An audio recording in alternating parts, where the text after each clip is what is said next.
박은서, 김채연, 박채희입니다. 저희 1939년에 조지 오웰은 숨쉬러 나가다라는 책을 발표했습니다. 이 책의 주인공은 각박한 세상 속에서 숨을 쉬기 위해 고향을 갔지만 이곳은 이미 공업화함과 쓰레기 매립장이 되었고 자본주의와 전쟁 위협으로 도저히 숨을 쉴 수 없었습니다. 현재 고등학생들도 숨을 쉬러 나갔습니다. 하지만 좁은 교실과 더운 복도, 수행평가 폭탄과 입시 지옥으로 인해 도저히 숨이 안 쉬어집니다. 그래서 저희는 휴식을 취하는 게 무엇일지 생각해 보았습니다. 일이나 공부를 하지 않는 것, 아무것도 하지 않는 것, 자유롭고 편안한 것, 그냥 자는 걸까요?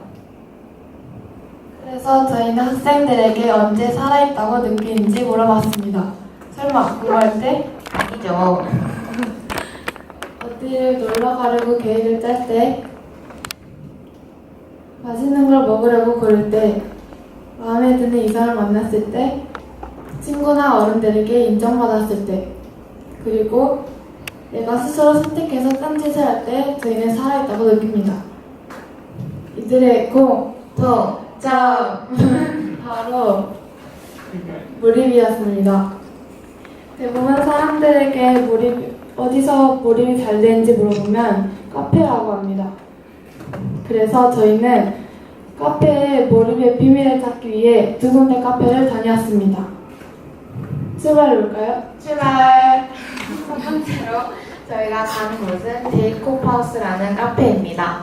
두 번째로 저희가 간 곳은 동네 책방 숨인데요. 제이콥하우스를 먼저 볼게요. 제이콥하우스에 들어가자마자 옆 벽면에 있는 벽화인데요. 누군지 아시겠나요? 다들 유명한 사람들인데 마이클 잭슨과 피카소, 옆에 있는 사람 조커, 밑에가 살바도르 달리이고 옆에 커피를 들고 있는 저분은 카페의 운영자인데요. 이 벽화는 운영자가 유명한 사람들과 대화를 나눌 수 있다는 카페의 자부심을 보여줍니다. 카페 안으로 들어가 봤는데요. 함께 갔던 주홍 선생님이 이곳이 원래 막힌 공간이었다고 해요.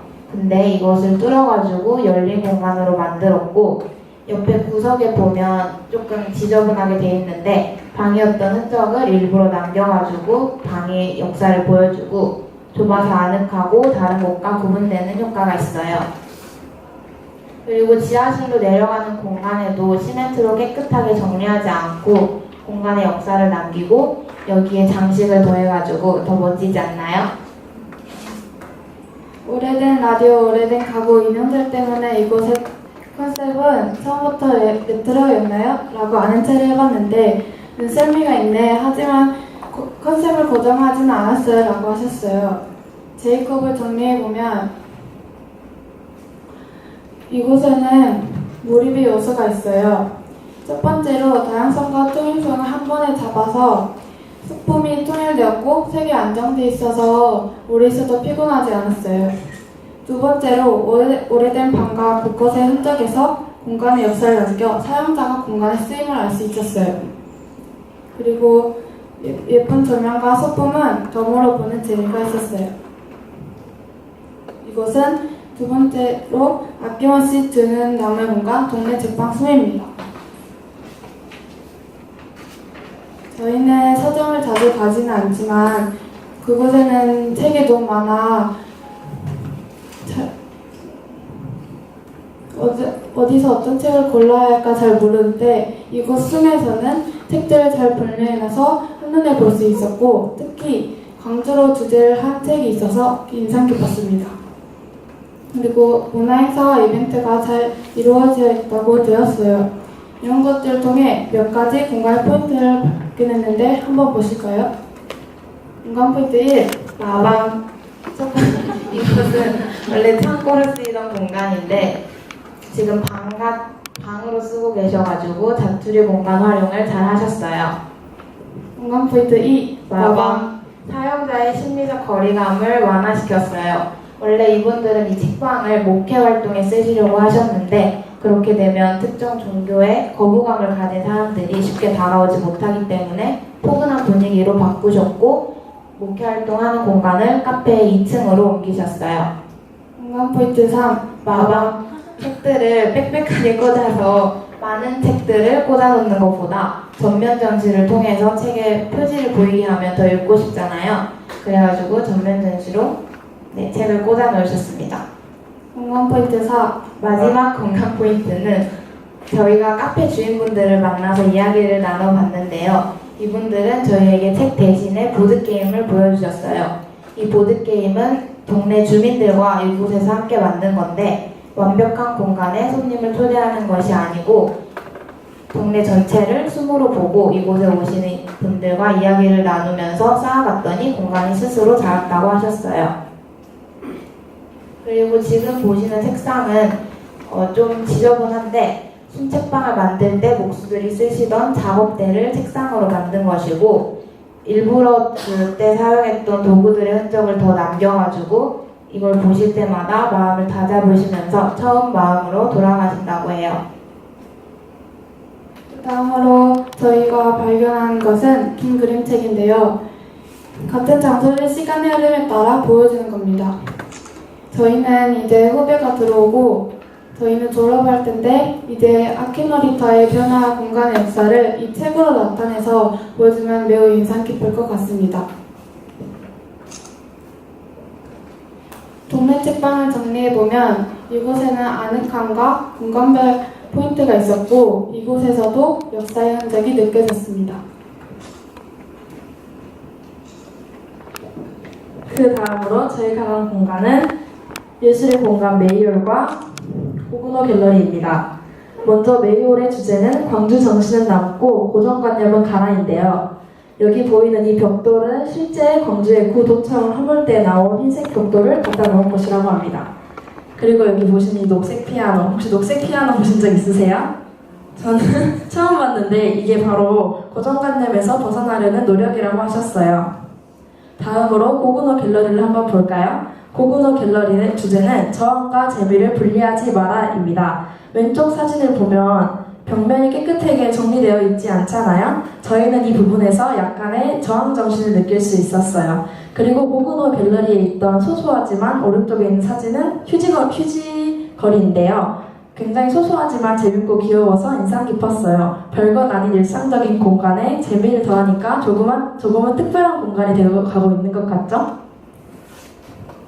고구마 갤러리를 함께 감상해볼까요? 고구마 갤러리는 들어섰자마자 재미있는 상상과 무언가를 만들어보고 싶은 그런 생각을 만드는 공간이었는데요. 뭐든 할 수 있을 것만 같은 공간이었습니다. 예술 공간의 창조 요소를 정리해보자면 고정관념 가라, 재미를 잃지 마, 뭐든 해봐였어요. 마지막으로 저희가 갔던 장소는 선운중입니다. 선운중학교에 대한 설명을 세 가지로 분류해봤는데 첫 번째는 첫 번째는 직접, 두 번째는 고정관념, 세 번째는 톡톡입니다. 첫 번째 톡톡은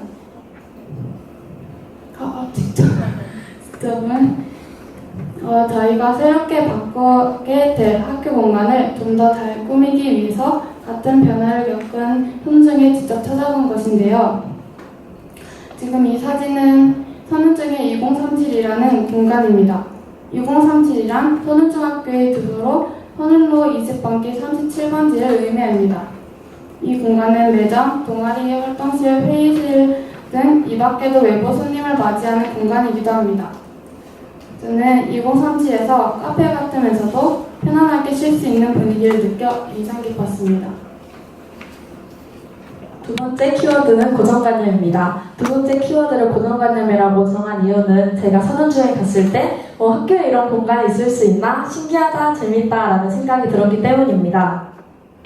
이곳은 선운중에서 아까 본 2층에 있는 바다라는 컨셉을 가진 곳인데요. 학교 내에 이런 식으로 복층의 공간이 있다는 건 가끔 꿈꿔오고 있었으면 좋겠다고 생각했지만 왠지 안 될 것 같다는 생각에 되게 부러웠습니다. 근데 여기서 생각해보면 점심시간, 쉬는 시간에 친구들이랑 와서 이야기를 하고 여기 아래에서도 위에서도 친구들이랑 놀다 보면 재밌을 것 같아서 이걸 보자마자 저는 선운중 학생들이 내심 부러웠습니다.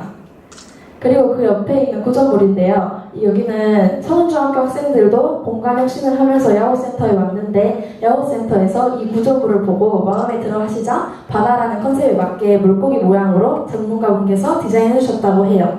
원래 돌아다니는 물고기라는 컨셉으로 바닥에 바퀴가 달려 있었는데 그거는 안전상의 문제로 떼어낼 수밖에 없었다고 합니다. 이게 전체적인 바다라는 컨셉의 공간인데요.